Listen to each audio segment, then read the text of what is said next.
নমস্কার, নিউজ 18 বাংলায় স্বাগত। আমার বাংলা নিয়ে আমি দেবস্মিতা রয়েছে আপনাদের সঙ্গে। সকাল থেকে যার খোঁজ মিলছিল না, রাজ্যে দুর্নীতি দমন শাখা যাকে তলব করেছিল বলে রটে যায় সেই তাপস সাহা নিউজ 18 বাংলার মুখোমুখি। বললেন চাকরির নামে প্রতারণার অভিযোগে ধৃত প্রবীর কয়ালকে তিনি চেনেন, তবে প্রবীর তার পিএ ছিলেন না বলেই দাবি করেছেন তেহট্টের বিধায়ক তাপস সাহা। তাকে ফাঁসানো হচ্ছে বলে অভিযোগ করেছেন তিনি।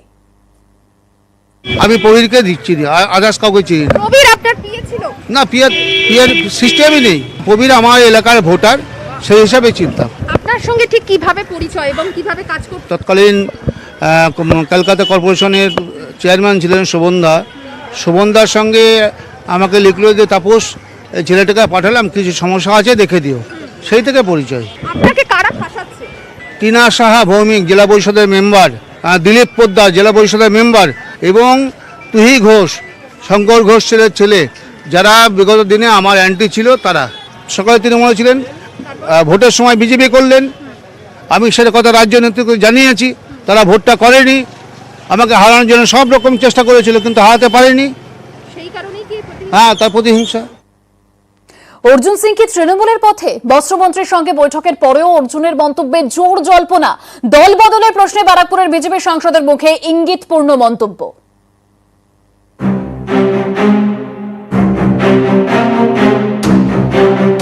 ইস্যু পাট শিল্প। বেশ কিছুদিন ধরেই কেন্দ্রের বিরুদ্ধে সরব বিজেপির অর্জুন সিং।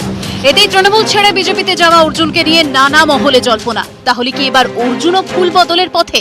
কেন্দ্রীয় মন্ত্রীর সঙ্গে বৈঠকের পরেও অর্জুনের মন্তব্যের জল্পনা জোরালো। 21টা ট্রেড ইউনিয়ন এই আন্দোলনটা করছে, দীর্ঘদিন ধরে করছে। আমাদেরকে যদি ডাকা হয় আমরা নিশ্চিতভাবে যাবো। কেন যাবো? বিজেপি থেকে তৃণমূলে যাওয়াটা ফেরে যান, সেটাও অপরাধ হবে না? রাজনীতিতে কোনটা অপরাধ হয়? দোলাদি ট্রেড ইউনিয়ন করে আমার সঙ্গে একটু ভরসা করে কথাবার্তা হাউসেও হয়। রাজনীতিতে কোনো কিছুই অসম্ভব নয়, ঠিকই বলেছেন। তাহলে কি ওনার জল্পনাটা কি বাকিটা উনি বলতে পারবেন, সেটা আমি বলতে পারবো। কে কোথায় জয়েন করবে না জয়েন করবে সেটা আমরা বলবো। কে কোন রাজনৈতিক দল করবে তার ব্যাপার, একান্তই তার ব্যাপার। গত কয়েকদিনে বারে বারে বিস্ফোরক অর্জুন। আমরা মানুষের ভোটে জিতেছি, উনি তো আকাশপুত্র আছেন, হেলিকপ্টার থেকে নেমে পৌঁছে গেছেন। উনি জানেনই না জুট মিলের শ্রমিকের ব্যথা কি আছে। যেহেতু উনি মুখ্যমন্ত্রী আছেন, ওনার স্টেটেই সব থেকে বেশি জুট মিল আছে। উনি যদি এই লড়াইটাকে ওনার ট্রেড ইউনিয়নের মাধ্যমে যদি রোডের উপরে করাতে চান, তাহলে আমার কাছে রাজনীতি সেকেন্ডারি হয়ে যাবে। উনি যদি এটা নিয়ে আন্দোলনের নেতৃত্ব দেন, আমরা নিশ্চয়ই পার্টিসিপেট করব। এখানেই শেষ নয়, মুখ্যমন্ত্রীকে চিঠি দিয়ে আন্দোলনের আহ্বান জানান বারাকপুরের বিজেপি সাংসদ। এরপরেই শনিবার অর্জুনকে দিল্লিতে ডেকে পাঠায় বিজেপির কেন্দ্রীয় নেতৃত্ব। শনিবার রাতে কেন্দ্রীয় মন্ত্রী পীযূষ গোয়েলের সঙ্গে বৈঠক করেন অর্জুন। वो कन्विंस भी हैं और उन्होंने टेक्सटाइल सेक्रेटरी से मीटिंग फिक्स भी किया है हमारे साथ। শনিবার রাতে জানালেন বৈঠক ইতিবাচক। রবিবার বললেন আন্দোলনের কথা। যদি কোনো সুরাহার পথ না আসে, তাহলে দলের বিরুদ্ধে যেও রাস্তায় নামবে অর্জুন সিং। দেখুন, দলের বিরুদ্ধে দলের সমর্থন তো পরে কথা, রাস্তায় নামবে, আন্দোলন চলবে, আর ব্যাপকভাবে আন্দোলন চলবে, এটা সর্ট আউট না হলে। বিজেপিতে চলে যাওয়া তৃণমূল থেকে তারা অনেকে আজকে বুঝতে পারছেন দিল্লির বিজেপিটা বন্ধু নয়। শেষ পর্যন্ত মমতা বন্দ্যোপাধ্যায়কেই লাগে এই সমস্যার সমাধানের জন্য। অর্জুন বলছেন পাটের কথা, কিন্তু অনেকেই অন্য গন্ধ পাচ্ছেন। রবিবার অর্জুনের মন্তব্যের জল্পনা আরো জোরালো। নিউজ 18 বাংলা। শাহের সফরের আগে বঙ্গ বিজেপিতে অস্বস্তি অব্যাহত। বারাসাতে দলীয় পদ থেকে ইস্তফা 15 জন নেতার। নদিয়া উত্তর সাংগঠনিক জেলাতেও বিজেপির অন্দরে ডামাডোল। মুর্শিদাবাদে 3 বিজেপি নেতাকে বহিষ্কার।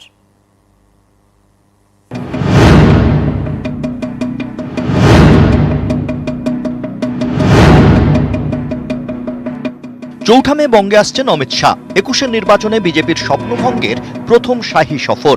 তার আগে বঙ্গ বিজেপিতে অস্বস্তি অব্যাহত।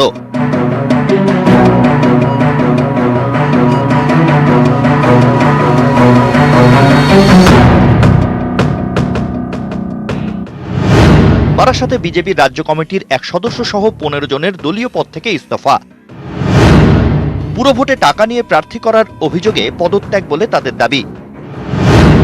বারাসাত বিজেপি জেলা সভাপতি তাপস মিত্রের বিরুদ্ধে অভিযোগ। তাকে বহিষ্কারের দাবিতে সরব হয়েছেন পদত্যাগী বিজেপি নেতারা।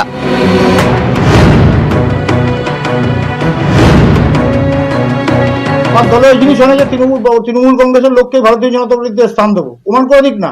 ওসব হচ্ছে তৃণমূলের কাছ থেকে পয়সাকে এই কাজ করছে যারা করছে, তাহলে এই ধরনের মিথ্যা অভিযোগ আমাকে করবে না।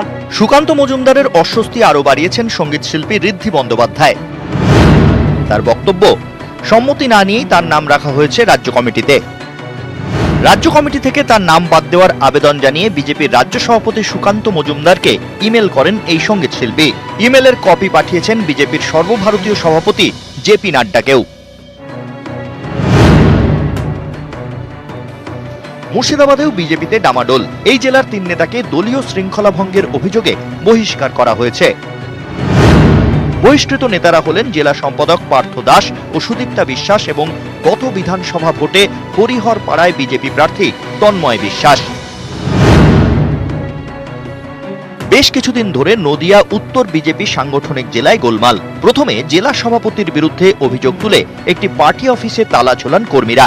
তারপর বিজেপি রাজ্য সভাপতির কাছে ইস্তফাপত্র পাঠান জেলা সহ সভাপতি, সম্পাদক, সাধারণ সম্পাদক সহ নদিয়ার 10 বিজেপি নেতা। জেলা সভাপতি অর্জুন বিশ্বাসের স্বৈরাচারী মনোভাব সহ একাধিক অভিযোগে পদত্যাগপত্র পাঠান এই 10 নেতা। প্রথমে 21-এর বিধানসভা নির্বাচন, তারপর থেকে একের পর এক ভোটে এ রাজ্যে ধরাশায়ী বিজেপি। একই সঙ্গে বঙ্গ বিজেপির অন্দরে ক্ষোভ বারবার প্রকাশ্যে এসেছে। অমিত শাহের সফরের ঠিক মুখেও ডামাডোল চলছে। এটা বিজেপির কাছে অস্বস্তির বলেই মত পর্যবেক্ষকদের একাংশের। নিউজ 18 বাংলা। ডোমজুড়ের বিধায়ক কল্যাণ ঘোষের মন্তব্যে বিতর্ক। বিরোধীরা যেন প্রার্থী দিতে না পারে, পঞ্চায়েত ভোটে যেন প্রার্থী দিতে না পারে বিরোধীরা। ঠিক কি বলেছেন তিনি, শোনাবো। 2023 সালে গ্রাম পঞ্চায়েতে এই এলাকায় যেন একটাও কোনো বিরোধী রাজনৈতিক দল প্রার্থী দিতে না পারে, যদি প্রার্থী দেয়ও একটা ভোট যেন না পায়, আপনারা শুধু সেই দিকে লক্ষ্য রাখুন। দেবাশিস রয়েছে আমাদের সঙ্গে টেলিফোনে। দেবাশিস, কল্যাণ ঘোষ তিনি তাদের কর্মী সমর্থকদের উদ্দেশ্যেই বার্তা দিচ্ছেন, এর কারণ কি হঠাৎ এরকম কথা বলার? কল্যাণ ঘোষ কি বলছেন? দেখো, কল্যাণ ঘোষ যিনি বিধায়ক, তার দাবি হচ্ছে তিনি এই কথা তিনি বলতে চাননি। তিনি বলতে চেয়েছিলেন যাতে বিরোধীরা কোনো ভোট না পায় বা বিরোধীরা কোনো ভোটে না দাঁড়ায়, নিজেদের মানুষকে দাঁড়াতে হবে, জিততে হবে, তাহলে ভালো করে কাজ হবে। এটা অবশ্যই তার দাবি। তবে বিরোধীরা কিন্তু এই তত্ত্ব মানতে পারছে না। তার কারণ গত পঞ্চায়েত ভোটে বা বিভিন্ন যে ভোটগুলি রয়েছে তাতে যেভাবে সন্ত্রাসের অভিযোগ তুলছে বা মনোনয়ন পত্র জমা নিয়ে যে গন্ডগোল, যে বাধা সৃষ্টি করা হয়েছে, তার প্রতিফলন এটা। এবং আগামী পঞ্চায়েত ভোটে ঠিক একই রকম ভাবে শাসক দল তারা এই কাজ করবেন বলে বিরোধীরা মনে করছেন। যেই কারণে এই বক্তব্যের রেস ধরেই নির্বাচন কমিশনের দ্বারস্থ হতে চলছে বিরোধী দল। ধন্যবাদ দেবাশিস। বিরোধীরা বলছেন নির্বাচন কমিশনে অভিযোগ জানানো হবে, কি বলা হচ্ছে শুনবো। মাননীয় কল্যাণ ঘোষজি যেভাবে তৃণমূল কর্মীদেরকে নির্দেশ দিচ্ছেন, এটাই তো ওনারা 2018 পঞ্চায়েত নির্বাচনে করেছিলেন। বিরোধী শূন্য করে দেওয়ার জন্য যা যা করার সবকিছু করেছেন। এবারও ওরা এখন থেকে প্রস্তুতি নিতে শুরু করে দিয়েছে যাতে কোনো বিরোধী প্রার্থী না দিতে পারে। প্রয়োজন হলে রাষ্ট্রপতিকে বলবো, প্রধানমন্ত্রীকে বলবো। মৃত্যুর পরিবর্তিতে এখানে যদি পঞ্চায়েত হয়, এটা আমরা মানব না। আর কল্যাণ ঘোষ তিনি দাবি করছেন যে ভিডিওর একটা অংশ কেটে ভাইরাল করা হয়েছে, সংগঠন মজবুত করার কথাই বলছিলেন তিনি, দাবি করছেন তৃণমূল বিধায়ক। শোনাবো।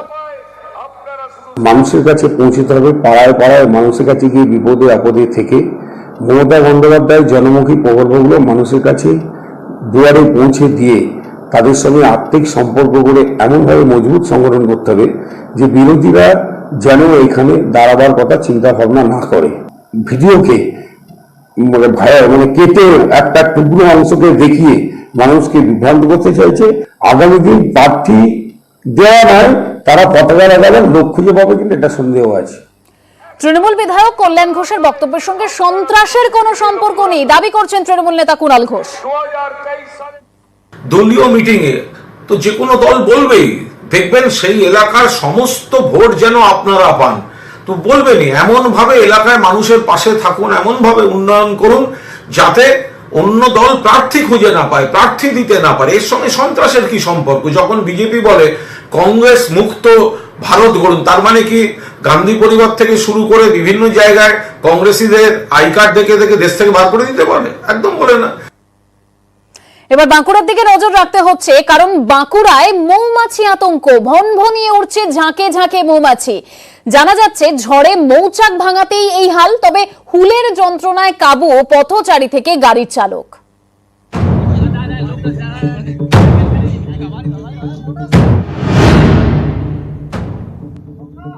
চাচা আপন প্রাণ বাঁচা, আতঙ্কের নাম মৌমাছি। হুল যন্ত্রণা থেকে বাঁচতে গায়ে প্লাস্টিক জড়িয়ে বাইকে করে চম্পট।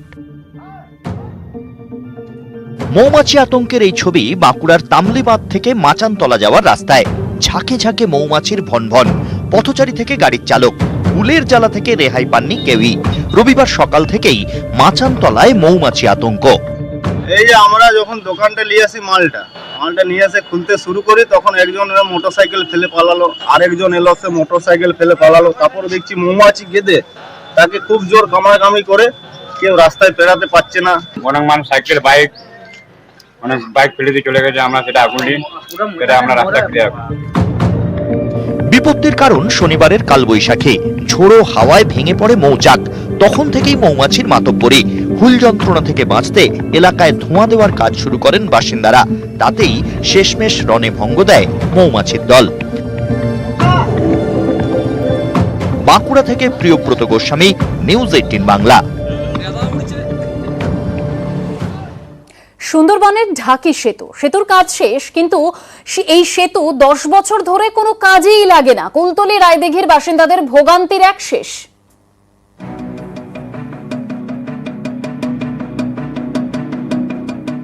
সুন্দরবনের ঢাকি সেতু রায়দিঘি থেকে কুলতলি যেতে এই ব্রিজ বড় ভরসা। সেই ব্রিজ তৈরি হয়ে অকেজো, সেটাও আবার 10 বছর ধরে। কারণ ব্রিজের দু প্রান্তের সংযোগকারী রাস্তা এত বছরেও তৈরি হয়নি। এখানে ডেলি 5 থেকে 6 হাজার মানুষের যাতায়াত। সকাল হলে যখন আরো খার ভাটা হয়ে যায়, তখন মানুষ গদে লেবে পার হতে হয়। ছেলে মেয়ে বাচ্চা কাচ্চা তাদের প্রচুর অসুবিধা। এক হাঁটু গদে লেবে যখন খার ভাটা হয়ে যায়, জল কমে যায় নদীর জল, তখন মানুষের যাতায়াতের প্রচুর অসুবিধা হয়। 2008 সালে ঢাকি সেতুর শিলান্যাস হয়। সেতুর জন্য বরাদ্দ হয় 17 কোটি টাকা। 2012 সালে শেষ হয় ব্রিজের কাজ, কিন্তু আজও সেই ব্রিজ কাজে লাগে না। আমাদের বামফ্রন্ট সরকার থাকাকালীন ঢাকির ব্রিজ প্রায় 17-18 কোটি টাকা, নদীর উপরে কাজ শেষ, দুদিকে শুধু জোড়া দেওয়ার কাজ। 2011 পরে ওরা সরকারে এলো, এই 11 বছরে নদীর উপরে ব্রিজটা হয়ে রইল, দুদিকের অ্যাপ্রোচ রোড করতে পারল। 2021 সালে আমি নির্বাচিত হওয়ার পর এই বিষয়টা আমি আমাদের মাননীয় মুখ্যমন্ত্রী মমতা বন্দ্যোপাধ্যায়ের কাছে আমি চিঠি লিখে জানাই। শুধু ঢাকি না, তার সাথে সাথে সোনাটিকারি নলগড়াতেও একটা ব্রিজ এরকমই আছে। এই দুটো ব্রিজ অবিলম্বে আমরা অ্যাপ্রোচ রোড বানিয়ে তার কাজ অতি দ্রুত শুরু হবে। ঢাকি সেতুতে এখন আগাছার জঙ্গল। কবে চালু হবে এই সেতু? জবাব চায় কুলতলি রায়দিঘি। ক্যামেরায় রফিকুল ঢালির সঙ্গে অর্পণ মণ্ডল, নিউজ 18 বাংলা। শস্য ভান্ডারে তরমুজ চাষের চমক। তরমুজে কখনো স্ট্রবেরির স্বাদ, কখনো আবার আনারসের চাহিদাও তুঙ্গে। তাক লাগিয়ে দিয়েছেন পূর্ব বর্ধমানের রায়নার হাসিবুল রহমান।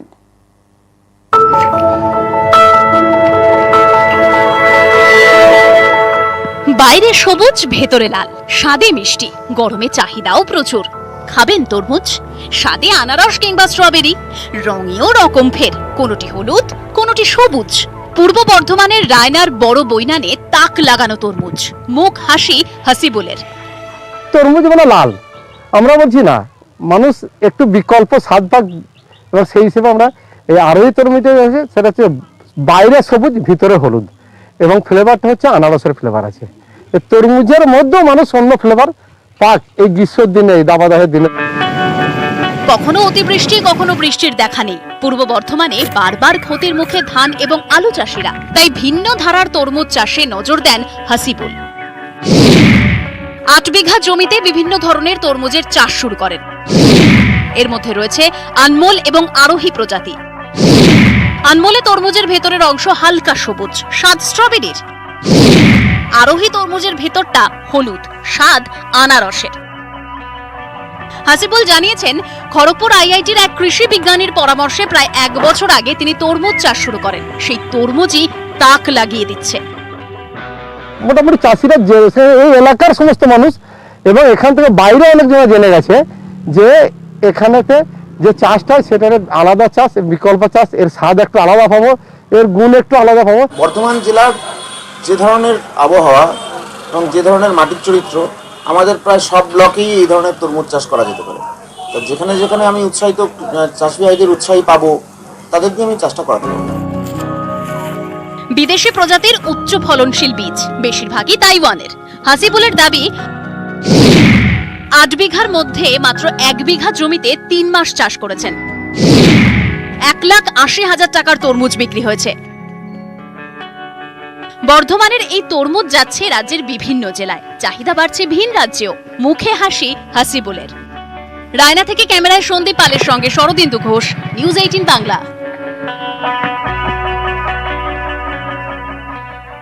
বর্ধমান শহরে পথে পথে যন্ত্রণা। রাস্তা খুঁড়ে জলের পাইপ লাইন বসানোর পর থেকেই ভোগান্তির শুরু। কেন্দ্রীয় প্রকল্পে না মিলেছে জল, এদিকে রাস্তারও হাল খারাপ। এ নিয়ে সাধারণের ভোগান্তি, তরজায় শাসক বিরোধী।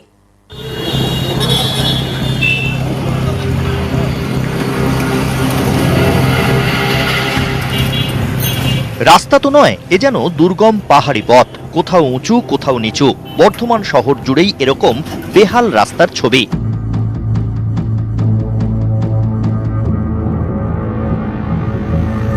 রাস্তা খুঁড়ে জলের পাইপলাইন বসানোর কাজ হয়েছে, তারপর সেই রাস্তা আর মেরামতি হয়নি। ঢেউ খেলানো রাস্তায় প্রায়ই ঘটে দুর্ঘটনা।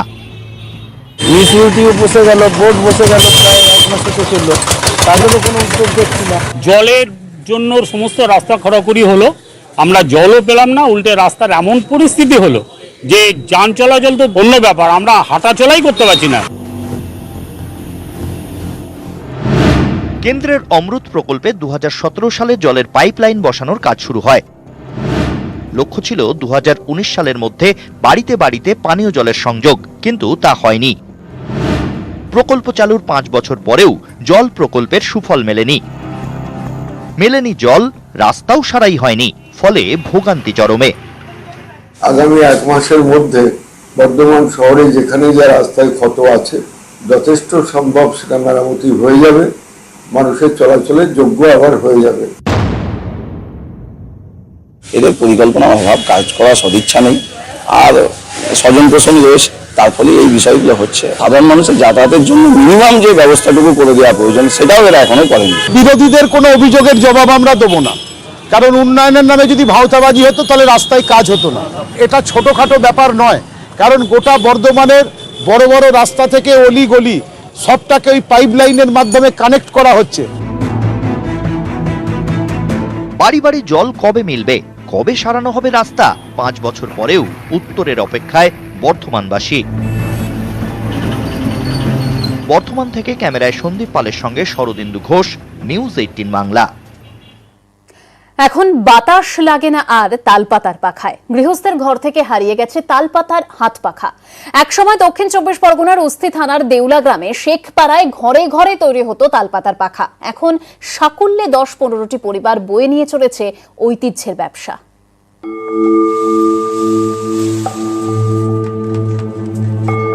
হাল ফ্যাশন কমিয়ে দিয়েছে সাবেক কালের হাত পাখার গুরুত্ব। শহরের ঘরে ঘরে এখন পাখা, এসি, কমে গেছে লোডশেডিংও। বেশিরভাগ গ্রামেই এখন বিদ্যুৎ সংযোগ।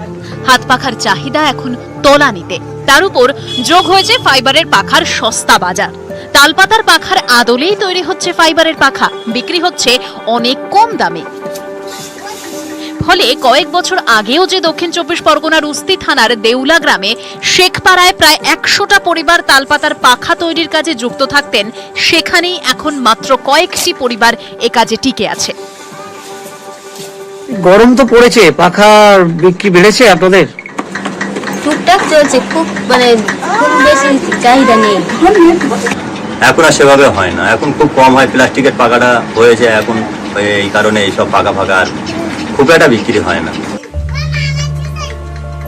চাহিদা নেই, বাজারও খারাপ, শুধু গরমের 4-5 মাস পাখার চাহিদা, আর আছে কিছু মেলা, কিন্তু তাতে কি আর পেট ভরে? অনেকে পেশা বদলেছেন, তবু হাল ছাড়েননি হাফিজুল শেখ। গ্রামের ঐতিহ্যের পাখা শিল্পকে বাঁচিয়ে রাখতে অসম লড়াই চলছেই। সীমিত লাভে এখন কারবার, কিন্তু কিছু করার নেই, আমাদের কর্ম এই করে খেতে হবে। যদি সরকার কিছু সাহায্য করতে পারে তো অবশ্যই ভালো। কুটির শিল্পীদের তাদের লোন আছে, কিন্তু আমরা সেই জায়গায় পৌঁছাতে পারছি না, যার কারণে আমাদের পরিস্থিতিটা এই। সকাল থেকে গ্রামে গ্রামে ঘুরে কাঁচা তালপাতা জোগাড়, তারপর রোদে শুকোনো, তবে না পাখা তৈরি। কিন্তু এর ভবিষ্যৎ কি? কপাল কি ফিরবে, নাকি হাটে হাটে ঘুরে তালপাতার পাখা বেচা হাতে গোনা মানুষগুলিও বদলাবেন? দক্ষিণ 24 পরগনা থেকে আনিসউদ্দিন মোল্লা, নিউজ 18 বাংলা। সংস্কারের অভাবে ধুঁকছে ঝাড়গ্রামের মেলা বাঁধ, বাড় ভেঙে জল বেরিয়ে যাচ্ছে। বাঁধের জল তলানিতে, চাষবাসের ক্ষতির আশঙ্কা প্রায় 50টি গ্রামে।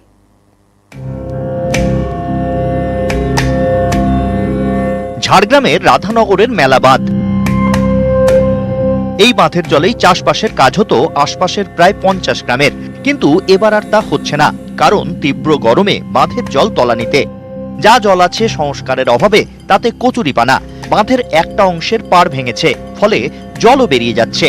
সব মিলিয়ে মেলা বাঁধের মেলা সমস্যা, চিন্তায় চাষিরা। দেখলে বোঝা যাচ্ছে যে এই যে বাঁধটি রয়েছে, বাঁধটি দীর্ঘ 1 বছরের বেশি হবে যে সংস্কার হয়নি, আর সংস্কার না হওয়ার কারণেই বাঁধটি নষ্ট হতে বসেছে। এই বাঁধ না বানালে আর আমরা চাষ করতে পারবো না, আবার আমাদের ভোগান্তি পড়তে হবে। বাঁধ পুরো শুকনো, বাঁধটা সংস্কার করার জন্য আমরা ইরিগেশনে জানিয়েছি, কিন্তু ওনারা এসে দেখে গেছেন, দেখে যাওয়ার পরেও ওনারা বলছেন এই বছর হবে কিনা সন্দেহ আছে। ঝাড়গ্রামের রাধানগর, জয়নগর, তলমেটাল, বিন্দুর মতো বেশ কয়েকটি গ্রামের চাষবাসের বড় ভরসা মেলা বাঁধের জল, সেই জলেই ভাটা। যে জায়গাতে ফান্ড আসছে সেই ফান্ড সঠিকভাবে ইউটিলাইজ হচ্ছে না, সরকার দুর্নীতিগ্রস্ত ইত্যাদি ইত্যাদি মানুষের কাছে শুনতে হচ্ছে। মেলা বাঁধের জল না পেয়ে ঝাড়গ্রামের বিস্তীর্ণ এলাকার ফসলি জমি শুকিয়ে কাঠ। কবে হবে মেলা বাঁধের সংস্কার, কবে মিলবে বাঁধের জল? জবাব চায় ঝাড়গ্রাম। এবারের চাষের জন্য আকাশের দিকে তাকিয়ে রয়েছেন। যদি প্রকৃতি বৃষ্টি দেয় তাহলে সেই প্রকৃতির বৃষ্টিতেই হয়তো ফসল কিছুটা তারা ফলাতে পারবেন। রাধানগর থেকে রাজু সিং, নিউজ 18 বাংলা।